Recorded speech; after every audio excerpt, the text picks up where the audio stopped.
अस्सलाम वालेकुम everyone and welcome back. Last lecture में हमने रेगुलर सिक्वेंशियल सर्किट को डिटेल में देखा था। हमने रेगुलर सिक्वेंशियल सर्किट के आर्किटेक्चर मॉडल डेवलप किए थे और फिर रेगुलर सिक्वेंशियल सर्किट्स के लिए जैसे कि काउंटर्स हैं, यूनिवर्सल बाइनरी काउंटर है, यूनिवर्सल शिफ्ट रजिस्टर है, मॉड एम काउंटर थे, इनके लिए हमने कोड डेवलप किए थे। आज के लेक्चर में हम देखेंगे फाइनाइट स्टेट मशीन्स क्या होती हैं, फाइनाइट स्टेट मशीन्स को रिप्रेजेंट कैसे करते हैं, और फिर हम डिफरेंट एग्जांपल्स लेंगे फाइनाइट स्टेट मशीन से रिलेटेड और उनको रिप्रेजेंट करने के लिए डिफरेंट डिज़ाइन टेक्निक्स देखेंगे कि फाइनाइट स्टेट मशीन को किस तरह रिप्रेजेंट किया जाता है। फाइनाइट स्टेट मशीन एफएसएम हमारे पास सिस्टम को मॉडल करने के लिए यूज़ होती है जो फाइनाइट नंबर ऑफ स्टेट्स में ट्रांजिशंस कर रहे होते हैं। और ये ट्रांजिशन जो होती है एक स्टेट से दूसरे स्टेट में, ये डिपेंड करती है कि आपकी करंट स्टेट क्या है और एक्सटर्नल इनपुट क्या है। अच्छा, अब ये जो ट्रांजिशंस होती हैं, आपके पास हम देखा था कि रेगुलर सिक्वेंशियल सर्किट्स में स्टेट ट्रांजिशंस जो होती हैं ये आपके पास बहुत सिंपल होती हैं और रिपीटेटिव होती हैं। फॉर एग्जांपल हमने पढ़ा था काउंटर्स होते हैं जिनमें हमेशा नेक्स्ट स्टेट लॉजिक क्या होती है, +1 होती है। तो रिपीटेटिव लॉजिक है, हमेशा सिंपल सी लॉजिक है कि जो भी करंट स्टेट होगी उसमें +1 करके आप नेक्स्ट स्टेट में चले जाते हैं। ऐसा शिफ्ट रजिस्टर्स वगैरह की लॉजिक हमने पढ़ी थी कि नेक्स्ट स्टेट में आप जाने के लिए या तो शिफ्ट राइट कर लेते हैं, शिफ्ट लेफ्ट कर लेते हैं। तो सिंपल लॉजिक होती है, रिपीटेटिव लॉजिक होती है। जबकि एफएसएम में हमारे पास नेक्स्ट स्टेट लॉजिक जो होती है और जिसकी बेस पे आप नेक्स्ट स्टेट में ट्रांजिशंस करते हैं, ये सिंपल नहीं होती बल्कि ये रैंडम होती है और यूजुअली आपके पास ये कंस्ट्रक्ट की जाती है फ्रॉम स्क्रैच। तो इसलिए एफएसएम में नेक्स्ट स्टेट लॉजिक और नेक्स्ट स्टेट ट्रांजिशंस जो होती हैं वो रैंडम होती है, कम्प्लेक्स होती है, जबकि रेगुलर सिक्वेंशियल सर्किट्स में नेक्स्ट स्टेट लॉजिक और नेक्स्ट स्टेट ट्रांजिशंस जो होती हैं वो सिंपल और रिपीटेटिव होती हैं। तो आज के लेक्चर में हम देखेंगे बेसिक करेक्टरिस्टिक्स क्या हैं और एफएसएम के, और एफएसएम को रिप्रेजेंट किस तरह किया जाता है, और फिर हम देखेंगे कि कोड्स के साथ डेरिवेशन, कोड डेरिवेशन किस तरह होती है एफएसएम के लिए, आप किस तरह वेरी लार्ज एटीएल में एफएसएम को मॉडल करते हैं। अब प्रैक्टिस में आपके पास जो एफएसएम है वो यूज़ होती है as a controller of a large digital system design. ये एक्सटर्नल कमांड्स को और स्टेटस सिग्नल को देखता है और फिर उसके बेस पे एफएसएम जो है वो प्रॉपर कंट्रोल सिग्नल जनरेट करती है जो डेटा पाथ कंपोनेंट्स लगे होते हैं आपके डिजिटल सिस्टम में उनको कंट्रोल करने के लिए। अब ये डेटा पाथ कंपोनेंट्स जो होते हैं ये नॉर्मली आपके पास रेगुलर सिक्वेंशियल कंपोनेंट्स होते हैं। फॉर एग्जांपल एडर हो गए, इंक्रीमेंटर हो गए, शिफ्टर हो गए। इनको कंट्रोल करने के लिए based on the command, external command signal और स्टेटस सिग्नल्स, कंट्रोल सिग्नल जो है वो एफएसएम जनरेट करती है। जब ये दोनों कंपोनेंट्स को आप कंबाइन देखते हैं उसको आप कहते हैं कि एफएसएम डी है वो, finite state machine with data path, जिसमें एफएसएम वाला पार्ट जो होता है वो कंट्रोल पार्ट होता है और जो आपके पास डेटा वाला पार्ट होता है वो आपके पास रेगुलर सिक्वेंशियल कंपोनेंट्स होते हैं। एफएसएम डी को भी हम नेक्स्ट चैप्टर में डिस्कस करेंगे इंशाल्लाह। इससे आपके पास एफएसएम की बेसिकली दो टाइप्स होती है, एक मीली टाइप एफएसएम होती है और एक मूव टाइप एफएसएम होती है। जब आपके पास एफएसएम में सिर्फ आउटपुट लॉजिक जो है, ये हमने नेक्स्ट पहले भी ये वाली डायग्राम पढ़ चुके हैं, जिसमें हमने रेगुलर सिक्वेंशियल सर्किट्स में भी और शुरू में भी हमने सिंक्रोनस सिक्वेंशियल सर्किट्स की जब मॉडल बनाया तो उसमें कहा था कि नेक्स्ट स्टेट लॉजिक होती है, आपके पास स्टेट रजिस्टर होता है और आउटपुट लॉजिक होती है।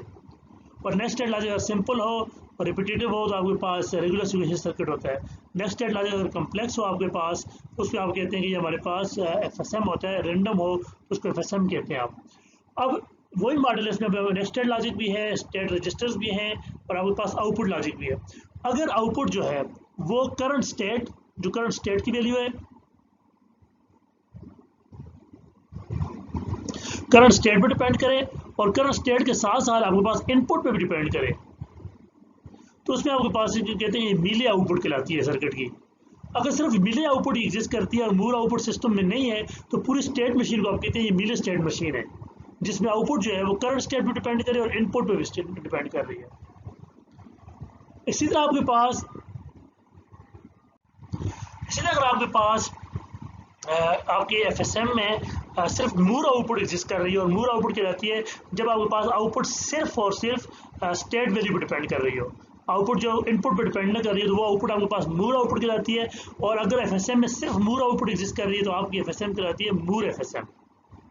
सम टाइम आपके पास दोनों आउटपुट्स प्रेजेंट होती हैं, उस केस में आप एफएसएम को सिंपली रिप्रेजेंट करते हैं कि ये मूर आउटपुट और ये मीली आउटपुट है। तो अगर एक ही आउटपुट एग्जिस्ट कर रही होगी फिर उस FSM को उसी नाम से रिप्रेजेंट किया जाएगा। मीली आउटपुट एग्जिस्ट कर रही होगी तो FSM कहलाएगी मीली FSM। मूर आउटपुट एग्जिस्ट कर रही होगी तो डिज़ाइन कराएगा मूर FSM। और सम टाइम आपके पास दोनों आउटपुट्स भी एग्जिस्ट कर रही होती है कम्प्लेक्स FSM में, उसमें आप उनको सिंपली आप कह देते हैं ये मूर आउटपुट और मीली आउटपुट अलग अलग उनको नाम दे देते हैं। अब FSM को रिप्रेजेंट करने के लिए आपके पास दो मेथड्स हैं, या आप स्टेट डायग्राम यूज़ करते हैं रिप्रेजेंट करने के लिए, या SM चार्ट यूज़ करते हैं। SM चार्ट का मतलब है एल्गोरिथमिक स्टेट मशीन चार्ट। और आपके पास ये दोनों जो मेथड्स हैं रिप्रेजेंटेशन की, ये सेम इंफॉर्मेशन प्रोवाइड करते हैं, और वो दोनों जो है वो FSM की इनपुट आउटपुट्स को रिप्रेजेंट करते हैं, स्टेट्स को रिप्रेजेंट करते हैं, और ट्रांजिशंस को रिप्रेजेंट करते हैं इन ग्राफिकल फॉर्म में। यानी आप FSM की इनपुट आउटपुट स्टेट्स और एक स्टेट से दूसरी स्टेट्स में ट्रांजिशन को ग्राफिकल फॉर्म में रिप्रेजेंट करते हैं दोनों मेथड्स में, स्टेट डायग्राम में भी और SM चार्ट में भी। जो FSM आपके पास जो स्टेट डायग्राम है ये FSM, बल्कि यहाँ स्टेट डायग्राम रिप्रेजेंटेशन जो है, स्टेट डायग्राम रिप्रेजेंटेशन जो होती है वो आपके पास कम्पैक्ट होती है और सिंपल एप्लीकेशंस के लिए बेहतर होती है। जो आपके पास यहाँ पे FSM रिप्रेजेंटेशन बजाय द स्टेट डायग्राम रिप्रेजेंटेशन होगा, यहाँ पे स्टेट डायग्राम होगा। और जो SM चार्ट रिप्रेजेंटेशन होती है ये फ्लो चार्ट की तरह होता है, बहुत ज़्यादा डिस्क्रिप्टिव होता है, और कम्प्लेक्स जितनी भी और कम्प्लेक्स एप्लीकेशंस होती हैं उनमें नॉर्मली आप SM चार्ट को फिर यूज़ करते हैं। ये आपके पास स्टेट डायग्राम रिप्रेजेंटेशन का मेथड है। स्टेट डायग्राम में जो होती है आपके पास वो नोड्स एग्जिस्ट कर रहे होते हैं, और नोड्स जो होते हैं वो क्या है, आपके पास एक सर्कल होता है और उसके साथ आपके पास ट्रांजिशन आर्क्स होती हैं। सर्कल एक नोड जो होते हैं, ऐसे बहुत से नोड्स होते हैं, ये एक नोड की डायग्राम है। स्टेट डायग्राम के एक नोड की आपके पास डायग्राम है, ऐसे बहुत से नोड्स मिलके आपके पास स्टेट डायग्राम बनाते हैं। और एक नोड में आपके पास एक सर्कल होता है जो स्टेट्स को रिप्रेजेंट करता है, और आपके पास आर्क्स होती हैं जो ट्रांजिशंस को रिप्रेजेंट करती हैं कि आप एक स्टेट से दूसरी स्टेट में जब आप ट्रांजिट करते हैं। जो आपके पास लॉजिक एक्सप्रेशन, इस तरह आपके पास जो ट्रांजिशन आर्क्स हैं उनके अगेंस्ट आपने लॉजिक एक्सप्रेशन लिखी होती है, और ये कंडीशन किसी कंडीशन को रिप्रेजेंट कर रही होती है। और जब ये कंडीशन ट्रू होती है तो आप इस स्टेट से दूसरी स्टेट में चले जाते हैं। इससे जब ये कंडीशन ट्रू होगी तो आप इस स्टेट से दूसरी स्टेट में चले जाएंगे। The arc is taken when the corresponding expression is evaluated true. जब ये कंडीशन ट्रू होगी तो आप ये आर्क, इस आर्क के अगेंस्ट जो नेक्स्ट स्टेट आ रही होगी इसमें आप ट्रांसफर हो जाएंगे। स्टेट के अंदर आपके पास स्टेट नेम लिखा जाता है। मूर आउटपुट वैल्यू स्टेट के अंदर रिप्रेजेंट की जाती है, जैसे यहाँ पे M0 मूर आउटपुट हमें नाम दिया हुआ है, तो M0 स्टेट के अंदर उसको वैल्यू लिखी जाती है उसकी। स्टेट नेम भी आपके पास सर्कल के अंदर रिप्रेजेंट किए जाते हैं। जो आपके पास मीले आउटपुट्स हैं वो अलॉन्ग द, क्योंकि वो इनपुट पे भी डिपेंड कर रहे होते हैं, और जो मूर आउटपुट है वो सिर्फ आपके पास स्टेट्स पे डिपेंड करते हैं, तो इसलिए अंदर लिखी जाती हैं। मीले आउटपुट क्योंकि इनपुट पे डिपेंड कर रही है, स्टेट के साथ साथ इनपुट पे भी, इसलिए वो इनपुट एक्सप्रेशन जो लॉजिक एक्सप्रेशन होगी, जो इनपुट की बेस पे लॉजिक एक्सप्रेशन लिखी जाएगी, उसके साथ एक स्लैश लाइन लगा के आप मीले आउटपुट रिप्रेजेंट करते हैं। और क्योंकि एक सिस्टम के अंदर बहुत सारी आउटपुट्स हो सकती हैं, हंड्रेड्स ऑफ आउटपुट्स हो सकती हैं कम्प्लेक्स डिज़ाइन में, तो उन आउटपुट्स को फिर सारी आउटपुट्स को हर ट्रांजिशन आप पे नहीं लिखा जाता, बल्कि जो एग्जर्टेड वैल्यूज़ होती हैं, जो वैल्यूज़ चेंज होती हैं उस एक्सप्रेशन के अलॉन्ग, उस ट्रांजिशंस के अलॉन्ग, उन वैल्यूज़ को फिर मेंशन किया जाता है। ये आगे हम डिटेल में देखेंगे। ये स्टेट डायग्राम शो की गई है जिसमें आपके पास 3 स्टेट्स हैं, S0, S1, S2, 3 स्टेट्स हैं। 2 इनपुट्स हैं A और B, 2 इनपुट्स हैं, 2 आउटपुट्स हैं। एक आपके पास मूर आउटपुट है Y1, जो आपके पास स्टेट S0 में 1 है और स्टेट S1 में 1 है। S2 में रिप्रेजेंट नहीं की, इसका मतलब है यहाँ पे ये 0 है। वही जो बात करें कि सारी आउटपुट्स को सारी जगह रिप्रेजेंट नहीं किया जाता, तो यहाँ पे पूरा आउटपुट नहीं लिखी हुई क्योंकि यहाँ पे इसकी Y1 = 0 है। तो जब नहीं लिखी होगी तो ऑटोमेटिकली इससे ये इन्फर होगा कि वहाँ पर उसकी वैल्यू एक्सेप्टेड नहीं है, उसकी वैल्यू 0 है। इसी तरह आपके पास इनपुट्स जो है, ये देखें हम, तो ये आपके पास आप S0 स्टेट में हैं, और जब तक ए कम्प्लीमेंट आपके पास आप उसी स्टेट में रह रहे हैं। ए कम्प्लीमेंट का मतलब ये है कि जब तक ए की वैल्यू 0 है, जब तक ए 0 है तो आप S0 स्टेट में रह रहे हैं, आप किसी और स्टेट में जा रहे हैं। अब यहाँ पे B को रिप्रेजेंट नहीं किया गया, इसका मतलब है कि यहाँ पे 4 कॉम्बिनेशन बनते हैं, A0 B0, क्योंकि A0 के साथ B0 हो तब भी आप इस स्टेट में रहेंगे, और A0 के साथ B1 हो तब भी आप इस स्टेट में रहेंगे। A0 B0, A0 B1, sorry 2 combination के लिए A0 B0 और A0 B1 दोनों के लिए आप इधर भी रहेंगे, यहाँ B मेंशन नहीं होगा। तो जब आपने एक कम्प्लीमेंट लिख लिया कि जब A 0 होगा अब दो इनपुट्स हैं आपके पास, ए के साथ बी भी है, तो बी 0 हो या 1 हो उससे फ़र्क नहीं पड़ता, आप जब तक ए 0 आप इसी स्टेट में रहेंगे। इसी तरह आपके पास S0 से आप S1 में भी जाते हैं और S2 में जाते हैं, डिपेंडिंग अपॉन कि जब A1 हो आपके पास और B 0 हो। A0 में तो आप इसी स्टेट में रह रहे थे, अब S0 में आपने S1 या S2 में जाना है, डिपेंडिंग अपॉन ये वो लॉजिक एक्सप्रेशन है जिसकी हम बात कर रहे थे कि वो आपके पास ट्रू होती है तो आपके पास आप इसी स्टेट में जाते हैं। इस आर के अलावा ये लॉजिक एक्सप्रेशन है कि A जब 1 हो और B 0 हो तो आप S0 से A1 में आ जाएंगे, S1 में आ जाएंगे और आउटपुट आपकी वही एक्सेप्टेड ही रहेगी। और अगर A1 के साथ B1 हो तो आपके पास आप S0 से S2 में जाएंगे। तो ये दो डिफरेंट पाथ्स हैं जो आपके पास डिपेंडिंग अपॉन कि आपकी एक्सप्रेशन क्या बन रही है कि ए की वैल्यू ए और बी इनपुट्स वैल्यू क्या बन रही है, उनकी बेस पे आप ट्रांजिशन कर जाते हैं। जब A1 और B1 हो तो आपके पास एक मीली आउटपुट Y0 भी रिप्रेजेंट की गई है, उसकी वैल्यू 1 हो जाएगी। तो आप S0 स्टेट में हो और A1 B1 हो तब आपके पास मीली आउटपुट 1 होगी।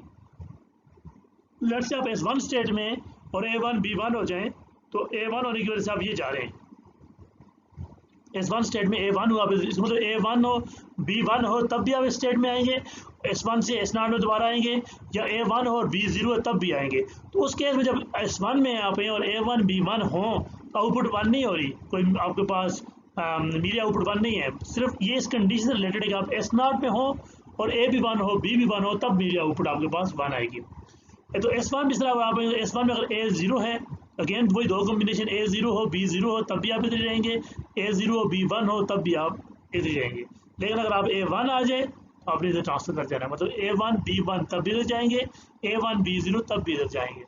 इसी तरह S2 में भी आप देख लें कोई कंडीशन नहीं लगी हुई तो आप हमेशा आपने S2 से वापस S0 में आ जाना है। इसका मतलब ये है कि S2 जो ही आप S0 से S2 में ट्रांसफ़र होंगे तो S2 में अगले क्लॉक साइकिल में आप फिर दोबारा S0 में शिफ्ट हो जाएंगे। अब क्वेश्चन है, draw the state diagram for a sequential circuit which has the following state transitions. When X input is 0, the state of the circuit remains same.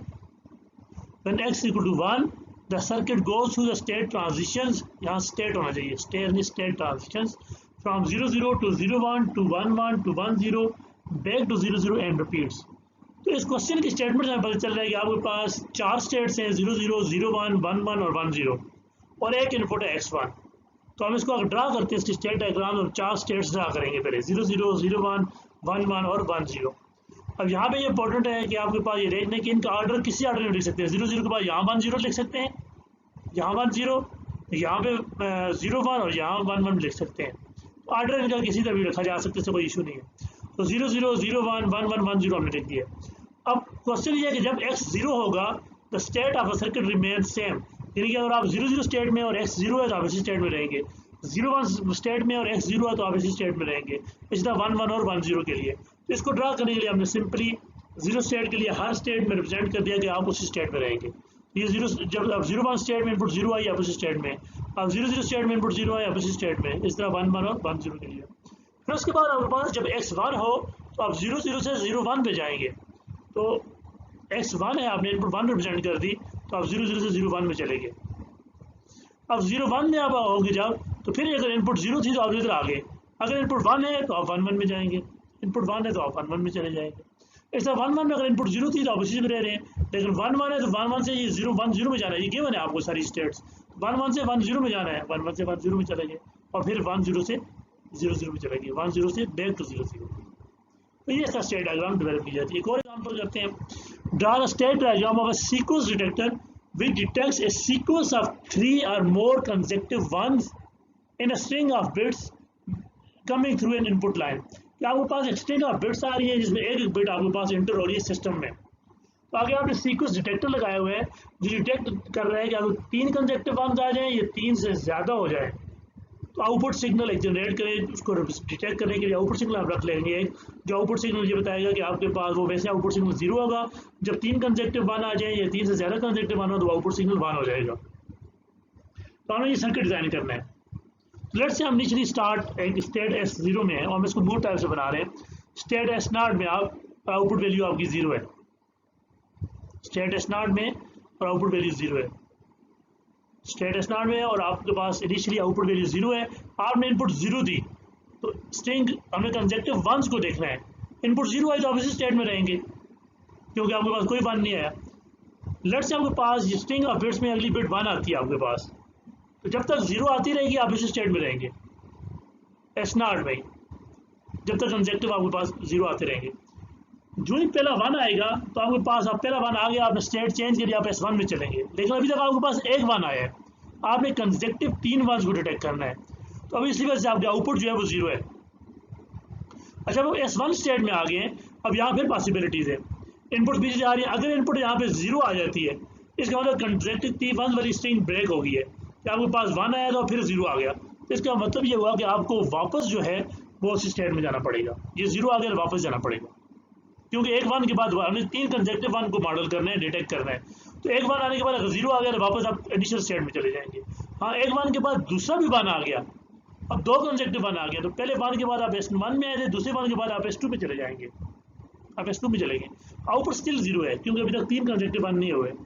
इसी तरह S2 में आप देखते हुए फिर यहाँ पे चेक करेंगे 0 आ रहा है या 1 आ रहा है। अगर 0 आएगा तो 2 कंजेक्टिव 1 के बाद 0 आ गया है, सीक्वेंस ब्रेक हो गया, आपको वापस इनिशियल स्टेट में जाना पड़ेगा। और 2 कंजेक्टिव 1 के बाद तीसरा 1 आ गया तो आप नेक्स्ट स्टेट में चले जाएंगे S3 में। ये देखें, ये 0 आया तो आप वापस चले गए, और 1 आया तो आप S3 स्टेट में चले गए, और आप 3 कंजेक्टिव 1 आ चुके हैं, तो आपकी आउटपुट 1 हो गई है। अब इस पॉइंट पे अगर 1 ही आ रहे हैं तो आप इसी स्टेट में रहेंगे क्योंकि आउटपुट 1 रहनी चाहिए जब तक 1 कंजेक्टिव आ रहे हैं, क्योंकि 3 और मोर कंजेक्टिव 1 को डिटेक्ट करना है।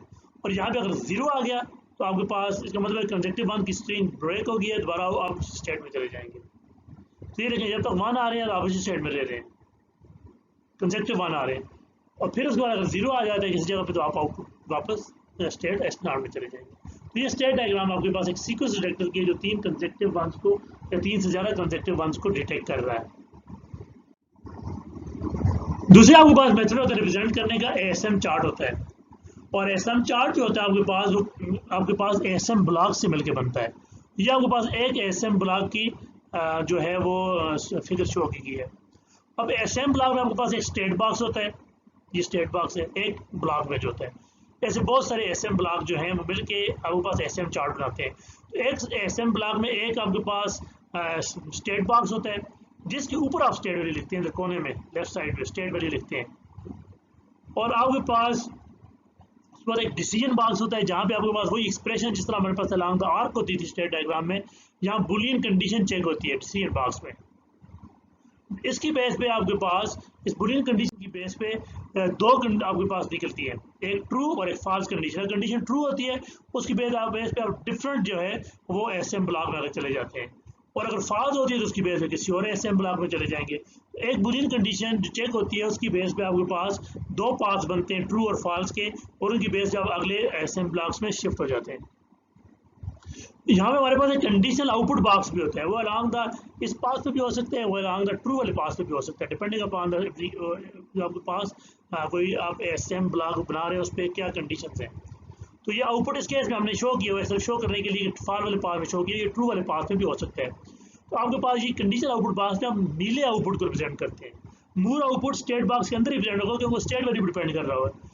जो आपके पास मीली आउटपुट है क्योंकि वो इनपुट कंडीशन पे डिपेंड कर रहा होता है, तो मीली आउटपुट अलॉन्ग द फिर जो है वो स्टेट और कंडीशन पे बेस पे मीली आउटपुट को बताया जाता है। और ये कंडीशन आउटपुट ओवल फॉर्म को होता है, इसमें रिप्रेजेंट की जाती है। और ये जो डाटा लाइन जो पूरा रिप्रेजेंट कर रहा होता है, ये एक स्टेट से रिलेटेड ये सारी चीज़ें हैं कि एक स्टेट है उसके रिलेटेड कंडीशन बॉक्स भी होता है और फिर आउटपुट कंडीशन आउटपुट बॉक्स भी होता है। और कंडीशन जो आउटपुट बॉक्स है हमेशा डिसीजन बॉक्स के बाद में आता है, डिसीजन बॉक्स के बाद में आता है। ये वही आपके पास जो स्टेट डायग्राम हमने रिप्रेजेंट की थी उसी की जो है वो ASM चार्ट ड्रा किया गया। 3 स्टेट थी, पहली स्टेट S0, ये देखिए S0 रिप्रेजेंट कर दिया, स्टेट बॉक्स बना दिया, और अंदर आउटपुट थी Y1 जो आपके पास मूल आउटपुट थी वो 1 लिख दी। अब इसमें आपके पास उसका कंडीशन क्या है, क्या A 0 है या 1 है। अगर A 0 है तो ये कंडीशन आप चेक करें कंडीशन बॉक्स में, A इक्वल टू 1।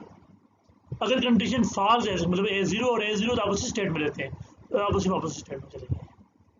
दूसरा क्या, कंडीशन ट्रू होगी, A इक्वल टू 1 अगर ट्रू होगी वो 0 नहीं है, तो अब आपके पास किसी और स्टेट में जाने के लिए आपके पास एक चीज़ और चेक करनी है, B को। A 1 हो गया है तो B 0 है तो S1 में जाएंगे, B 1 है तो S2 में जाएंगे। तो फिर B को चेक करें आप, B इक्वल टू 1। अगर कंडीशन फॉल्स हो गई है, ये कंडीशन फॉल्स हो गई है, बी ज़ीरो है, बी वन नहीं है, तो ए वन बी ज़ीरो, तो आप S1 में चले जाएंगे। आप S1 में आ गए। S1 में आने के बाद आउटपुट क्या थी, मूल आउटपुट y1 1 है, तो y1 1 ही रिप्रेजेंट कर दिया। S1 में फिर आप अगेन चेक कर रहे हैं ए को, ए क्या ज़ीरो है तो आप उसी स्टेट में रहेंगे, और ए वन है तो आप वापस S0 में चले जाएंगे। तो ये देखें ए इक्वल टू वन, अगर फॉल्स है, ए ज़ीरो है तो आप वापस स्टेट में रह रहे हैं, और ए अगर वन ट्रू हो गया है तो आप इसका मतलब है इस वापस S0 में जाएंगे, तो आप ये वापस S0 में जा रहे हैं। इसलिए अगर ये कंडीशन यहाँ पे ट्रू हो जाती है, ए भी वन होता, बी भी वन होता, तो आपने मीडिया आउटपुट को वन करना है, तो ये मीडिया आउटपुट को आपने कंडीशन आउटपुट बॉक्स में बंद कर दिया। डिसीजन बॉक्स के बाद कंडीशनल आउटपुट बॉक्स लगा दिया। डिसीजन बॉक्स के बाद कंडीशनल आउटपुट बॉक्स, ये स्टेट बॉक्स था, ये आपके पास डिसीजन बॉक्स था जहाँ डिसीजन कंडीशन को चेक करते हैं, ये डिसीजन बॉक्स था, और अब आपके पास कंडीशनल आउटपुट बॉक्स है। आउटपुट बॉक्स में y0 की वैल्यू, मीडिया आउटपुट की वैल्यू 1 होगी, और आप स्टेट S2 में चले गए, क्योंकि S2 में आगे कोई कंडीशन नहीं चेक करोगे तो आप हर दफ़ा अगली क्लॉक साइकिल में दोबारा S0 में आ जाएंगे। तो ये आपके पास एक SM चार्ट को ड्रा करने का तरीका था, जिसमें 3 कंपोनेंट्स होते हैं। अब क्वेश्चन है कि आपके पास draw the SM chart of a sequence detector which detects a sequence of 3 or more consecutive ones in a string of bits coming through an input line। Again वही हमने सीक्वेंस डिटेक्टर के लिए बनाना है, तो लेट्स से हम इसको draw कर कहते हैं कि हमारे पास स्टार्ट में स्टेट एक S0 स्टेट है, और उसमें हमने आउटपुट y जो है वो 0 कर दिया। y आउटपुट क्या रिप्रेजेंट कर रही है, जब भी 3 या मोर कंसेक्टिव वंस आ जाएंगे y की वैल्यू 1 हो जाएगी, और जब तक 3 या मोर कंसेक्टिव वंस नहीं आएंगे y की वैल्यू 0 रहेगी। तो हमने स्टेट y ले ली। अब एक इनपुट भी होगी जिसको हम चेक कर रहे हैं, तो उस इनपुट को लेट से हम नाम x दे देते हैं, हम चेक करते हैं क्या वो 1 आई है। अगर वो इनपुट 1 नहीं आई तो इसका मतलब आपके पास आप उसी स्टेट में रह रहे हैं, क्योंकि 1 आएगी तो आप कंसेक्टिव वंस को काउंट कर रहे हैं। पहला 1 अभी नहीं आया, 0 ही आ रहा है इधर है। अगर आपके पास इनपुट 1 आ चुकी है तो आप ट्रू होगी कंडीशन, तो आप किसी और स्टेट में चले जाएंगे, आप स्टेट S1 में चले गए। लेकिन अभी तक एक 1 डिटेक्ट हुआ है, S1 में y की वैल्यू वैसे 0 है। फिर S1 में दोबारा आप इसी इनपुट को चेक करेंगे कि आपके पास 1 है। अगर कंडीशन फॉल्स होगी तो एक 1 आने के बाद दोबारा 0 आ गया तो 3 कंसेक्टिव 1 नहीं आया, वापस चले जाएंगे। लेकिन अगर कंडीशन ट्रू होने के बाद दूसरी कंडीशन भी ट्रू हो गई है, 2 कंसेक्टिव 1 आ गए, आप एक और स्टेट में चले जाएंगे S2 में अगेन चेक करेंगे आप। अगर कंडीशन फॉल्स होती है वापस चलेगी, 2 1 आए, 3 कंसेक्टिव 1 नहीं आए। अगर 2 1 आए हैं तो आपके पास इसका मतलब यहाँ कंडीशन चेक होने पे आप फॉल्स वापस चले जाएंगे। और अगर कंडीशन ट्रू होगी तो 3 कंसेक्टिव 1 आ चुके हैं, इसका मतलब है y1 होगी और स्टेट S3 आ गई आपके पास। अब यहाँ पे अगर 1 आता रहेगा, अब चेक करेंगे तो अगेन 1, जब तक 1 है कंडीशन ट्रू है तो आप ऐसे स्टेट में रहेंगे क्योंकि कंसेक्टिव 1 आ रहे हैं, इसका मतलब है। लेकिन अगर इनपुट 0 आ गया, S1 नहीं आया, 0 आ गया, तो आप वापस स्टेट S0 में चलेंगे। तो ये हमारे पास जो आज का लेक्चर था जिसमें हमने डिस्कस किया कि FSM क्या होती है, फाइनाइट स्टेट मशीन को रिप्रेजेंट कैसे करते हैं। फाइनाइट स्टेट मशीन में फिर आपको देखा स्टेट डायग्राम से रिप्रेजेंट करते हैं। फाइनाइट स्टेट मशीन को हम SM चार्ट से रिप्रेजेंट करते हैं। फिर हमने डिस्कस किया कि आपके पास स्टेट डायग्राम क्या होती है, कि उसमें आपके पास नोड्स होते हैं, कंडीशनल आर्क्स होती हैं, मूल outputs with in the circle होती हैं आपके पास, क्योंकि एक नोड में एक सर्कल होता है और आपके पास आर्क्स होती हैं, और मल्टीपल नोड्स मिलकर आपके पास स्टेट डायग्राम बनाते हैं। तो हमने कहा कि जो एक नोड होता है उसमें जो सर्कल होता है, मूल output with in the circle represent की जाती है, और मीले output along the arc condition जो आपके पास होगी, लॉजिक एक्सप्रेशन जो होगी उसके साथ लिखी जाएगी। और इसलिए हमने कहा कि आपके पास SM चार्ट होता है। SM चार्ट में 3 कंपोनेंट्स होते हैं, जिनमें आपके पास स्टेट बॉक्स होता है जो स्टेट को रिप्रेजेंट करता है, डिसीजन बॉक्स होता है जिसकी बेस पर आप डिसीजन लिया जाता है कि आपने नेक्स्ट स्टेट में जाना है या उसी स्टेट में रहना है, और आपके पास कंडीशनल आउटपुट बॉक्स होता है जो आपके पास मीले आउटपुट को रिप्रेजेंट करने के लिए यूज़ किया जाता है। मूल output with in the state box he represent की जाती है। तो ये हमारे पास लेक्चर था। इंशाल्लाह नेक्स्ट लेक्चर में हम मज़ीद कुछ डिस्कशंस करेंगे, मज़ीद कुछ एग्जांपल्स करेंगे, जिससे हमारे पास FSM को अंडरस्टैंड करना मज़ीद आपके लिए आसान होगा। नेक्स्ट लेक्चर से पहले हमारे पास ऑनलाइन सेशन भी होगा। आप इस लेक्चर से गो थ्रू कीजिएगा, आप बुक से भी रीड कीजिएगा, जो क्वेश्चन हुए इंशाल्लाह हम ऑनलाइन सेशन में डिस्कस करेंगे। तब तक के लिए अल्लाह हाफिज़।